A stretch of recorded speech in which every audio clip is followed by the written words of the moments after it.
C'est une grosse affiche. Vous savez, tous les footballeurs ont envie de jouer ce genre de rencontre. Et ce sera important pour nous de garder notre bonne dynamique dans ce début de championnat. C'est toujours un événement, la sortie de nouveaux iPhones. Ça s'est pas un peu essoufflé au fil des années quand même? Ben non, pas vraiment. En fait, oui, c'est toujours un événement parce qu'il y a toujours des choses intéressantes. Et donc dans ces versions-là, il y a un certain nombre d'améliorations qui sont vraiment intéressantes.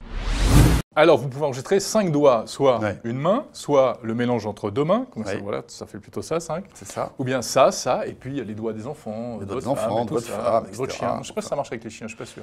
Je ne sais pas si un chien a un doigt, Jérôme. Enfin bon, ça, on rentre dans un aspect biologique un peu compliqué qui n'a rien à voir avec ce test. Non mais monsieur Roucas, je suis désolé. Déjà, mais je vous interdis de m'insulter. Je vous insulte pas, mais dans 15 ans... Vous me traitez de has-been, c'est péjoratif. Ah non, c'était une image, monsieur Roucas. C'est une image, c'est un propos, monsieur. Vous me traitez de has-been. Monsieur Roucas.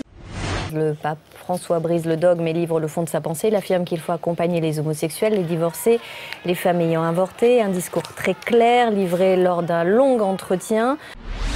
Je suis très heureux de la prolongation de mon contrat ainsi que de l'augmentation de mon salaire. Pour moi, c'est une reconnaissance de mon travail. Cela signifie que le club me fait confiance.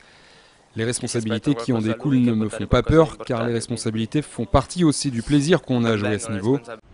Même si j'ai désespérément besoin d'argent, je n'aurais pas gardé un centime de la somme que j'ai trouvée. Je suis extrêmement religieux. Dieu a toujours très bien pris soin de moi. Sur Internet, une collecte de fonds a été organisée en sa faveur. Plus de 120 000 $ ont déjà été récoltés. En moins d'une semaine, la tempête Manuel a provoqué inondations, glissements de terrain et destruction de milliers d'habitations. Plus d'1 million de personnes seraient touchées au Mexique. La tempête tropicale Manuel continue de provoquer des pluies torrentielles à travers tout le pays.